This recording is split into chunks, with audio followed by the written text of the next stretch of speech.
Welcome back, YouTubers, to another episode of Near Mint Condition Gaiden. This is Omar, and today, because of the hype of the amazing Wonder Woman movie that just came out, I'm going to recommend some Wonder Woman graphic novels to you all. First up on the list is, of course, George Perez's Wonder Woman. In 1987, right after Crisis on Infinite Earths, George Perez, Lane Wayne, and Bruce Patterson all co-plotted this wonderful storyline, which brought back our Wonder Woman with a new origin and kind of staying true to her mythology by bringing back the old gods.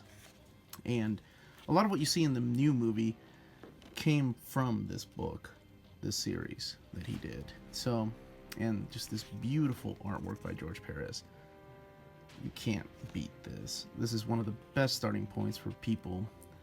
A little bit is kind of aged. We no longer live under the nuclear threat like we did back in the mid 80s with the Cold War and things that we thought were going to happen. But a lot of it is still really cool, and a lot of it's still being used in today's modern Wonder Woman stories. But yeah, this artwork is completely beautiful, and it's one of my favorite reads. Like I said, just wonderful collaboration between the script writer and the plotters, and of course finished off with Perez's wonderful artwork. This is one that you cannot pass up. Now, this is the omnibus, of course, and volume 2 just came out a couple months ago, but these are also being released in trade paperback, so if you want to go that route, I highly recommend these. Next up, we have William Messerlochs' run on Wonder Woman. This is the very first trade. This is the contest. Now, there is a new trade that has this book and the other book by William Messerlochs, The Challenge of Artemis. This one back here. They were drawn by Mike Deodato Jr. And matter of fact, this is the very first time I ever saw Mike Deodato Jr.'s artwork. Right before he went on to do Avengers, and now he's just one of the top A artists, at least in my books. But back then, yeah, it was a little Jim Lee-ish, but come on. Who wasn't Jim Lee, Rob Liefeld, Mark Silvestri, or Todd McFarlane back then? It was the 90s. Now, this book gets really overlooked a lot. I'm not sure why. Maybe it's because people think 90s comics were just trash for the most part, but honestly, you're really missing out on a lot. This is a great book, and it introduces us to the character of Artemis. And pretty much the story is that Hippolyta, or Hippolyta, however you decide to pronounce it, wants to hold a contest again for the ambassador of their world, the Amazonians. And man, just look at those crazy 90s. Okay, yeah, I can see why people would not want to read this, but it's awesome. Anyway, so the contest is held because she doesn't think that her daughter Diana is worthy of being Wonder Woman again or anymore. So of course the contest is held, and lo and behold, she doesn't win, and we have, spoilers, a new Wonder Woman. And we still have Diana fighting alongside her with hot pants and a awesome leather jacket and some 90s gear. But yeah, this is a really great book. This one was followed up by John Byrne's book, which doesn't get a lot of love either, but I really enjoyed his book. This is right before Loebs went on to write Thor. So this, and like I said, the other book have been reprinted now in another trade paperback, which are, because these have been out of print for a few years now and were really expensive. But do yourself a favor and check them out. They're really, really good. I can't recommend them enough. Like, I think they're very character driven. I really enjoyed his take on Diana, more so than some of the previous writers in between him and George Perez. Like, I wasn't that big of a fan of Jimenez's take on her, like from Paradise Lost and Paradise Found storylines. But Loeb, I don't know. I think overall these read like a really good story. This was a tough choice for me, because Greg Rucka is my favorite Wonder Woman writer, and this is my favorite Wonder Woman run that he did. All the way from Down to Earth to Mission's End to the awesome Sacrifice storyline. But it was a tough choice of which trade to get here. And I chose this one mainly because it shows a lot of the things that he brought into the Wonder Woman comics, such as making the gods more modernized and making them wear suits and dresses instead of all this old Greek garb that they used to wear. And of course, what I really liked about it was it's a more political take on the story of Diana Prince and being Wonder Woman, because she is the ambassador, you know, here in the US. So why I chose this particular story is because she loses her eyesight in this. And if you want to see Wonder Woman being as badass without eyes as she is with eyes, this is the story, because it is so awesome. And the art is great. And oh yeah, I forgot about some of these side characters that he introduced. Man. Anyway, so yeah. And it's got the Justice League in it. Just really good story, deep political plots, and a great mix of mythology, modernized. You cannot go wrong with this book. Eyes of the Gorgon. Now, these are being reprinted because, once again, DC loves making these things go out of print. So the first volume is out. I think the second volume of Greg Rucka's run will be out later on this year. So yeah, at least check out the first volume, see if it's for you, because I cannot recommend this book enough. It is my favorite Wonder Woman. To me, it's the definitive Wonder Woman run. So speaking of books that DC lets go out of print, we have Gail Simone's Wonder Woman. This is her very first trade, or this is the hardcover actually. This is the Circle. Now, Wonder Woman, after Infinite Crisis, we had this huge ordeal where, we're going to get Alan Heinberg to come in and write Wonder Woman, and he's going to be on the book for years, and it's going to be great. So he started with Who is Wonder Woman, which he only stuck around for like 7 issues after delay. And then we got Jodi Picoult's Love and Murder. And then we had that horrific Amazon's Attack. And yes, I own all these, obviously, because I'm an idiot and a completist. They leave it to Gail Simone to come in and clean up the mess of all these characters that have been written out of character, like her mom, Hippolyta, and especially after Amazon's Attack. So this is a great book because I really like the way that Gail Simone lets us see inside of Wonder Woman's head. Like, she's a very strategical fighter. So it's pretty cool because we've seen her fight. We've seen her be complete badass, but we never really see what's going on inside of her head. And then we have, Terry Dotson's artwork in here. And I believe his wife inked them. And then some of Aaron Lopresti, I believe he did some of this as well. But yeah, Gail Simone was the saving grace for Wonder Woman, because she came in and just knocked it out of the damn park with some strong characterizations and characters that actually sound like they were supposed to. And this is probably one of my favorite Wonder Woman books. It's up there with Perez and Rucka's run. But yeah. Now, this particular book is kind of a mixed bag because I know some people hate it and some people love it.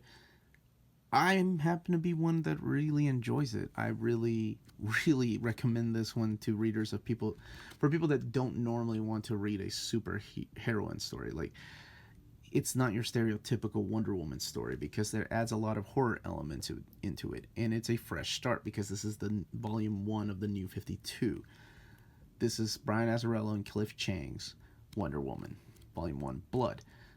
So instead of staying with the same origin, what they do is retell the origin of Wonder Woman. And this time, this is why a lot of people have problems, is that Diana is the daughter of Zeus and Hippolyta. So most people have a problem with that because they kind of like the fact that she was made from clay and her mother breathed air into her and she was made alive. So yeah, they kind of did the retelling of her origin. And like I said, to me, it had a lot of cool horror elements. Maybe it had to do a lot with Chang's art. But I don't think I've ever seen the Amazonians portrayed as badass as they were in this. I mean, they were just hacking away at people that were invading their island, at monsters. I really enjoyed this run. Most of the New 52. I think Azzarello stuck around until volume 6. And then it kind of went downhill. after the Finches came in and took over. But yes, if you want, these are completely all in print. You can find them all on Amazon. But yeah, and there's also a beautiful absolute edition of this. If you love Cliff Chiang's art and want to get it oversized, that's the way to go. Okay, just stay with me, because I know that this book is also hit and miss with most DC and Wonder Woman fans. So a few years ago, DC started a line of Earth 1 comics where they take place out of continuity. They don't have a follow-up series or anything, but it's not like they're DC Elseworlds. These actually take place on the same Earth. Grant Morrison was writing this, so I had to pick this up. Now, to be honest, Yannick Paquette was not one of my favorite artists, but after a few pages in this, I fell in love with Yannick's artwork, because it is beautiful, and I was wrong, and I'm okay with being wrong every once in a while. And right off the bat, within the first few pages, you can tell that they brought the old bondage, S&M, submissive elements back into Wonder Woman, and I was wondering why they did that. It's a unique way for Grant Morrison to portray her. You know, not this badass warrior princess, but more of a healer, ambassador, and leader.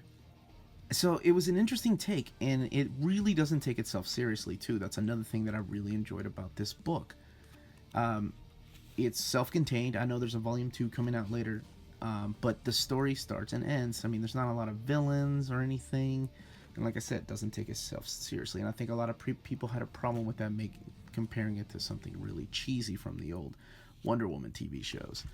But for me, I thought it was a great book. I think it was Grant Morrison just having a lot of fun with the character. I like the way that they kind of modernized the mascara, like Paradise Island. It kind of makes it seem a little bit more like the Thor Marvel Cinematic Universe Asgard, instead of this old mythological world that we've kind of seen over and over. So again, I really enjoyed it. Technically, I'm not cheating. Greg Rucka is back writing Wonder Woman. My favorite writer of Wonder Woman is back. And I'm not cheating because this is a new take on Wonder Woman. This is after the New 52. And this is DC Rebirths Volume 1, The Lies. Now, there is also a hardcover coming out later on in October, which contains Volume 1 and 2. I would go that way. I was just impatient because I love this book. I was reading the comics digitally, and I fell in love with it because it's Greg Rucka, and I was going to get it. So what I found unique about the comics was that every even number was set in the present day, and every odd number was set in the past. So I was wondering how they were going to collect that, and of course... So Volume 1 collects issues 1, 3, 5, 7, 9, and 11. So cool, you get her backup story. And the backup story is what really sells this book for me. Because after retelling of her origin, Greg Rucka just has fun with this. Making it like Diana has no idea who she is. She's remembering things from the New 52 Wonder Woman days. She's remembering things from other times that she's been alive. Pre-Crisis on Infinite Earths, pre-Infinite Crisis, before Final Crisis, during her Justice League run, during New 52.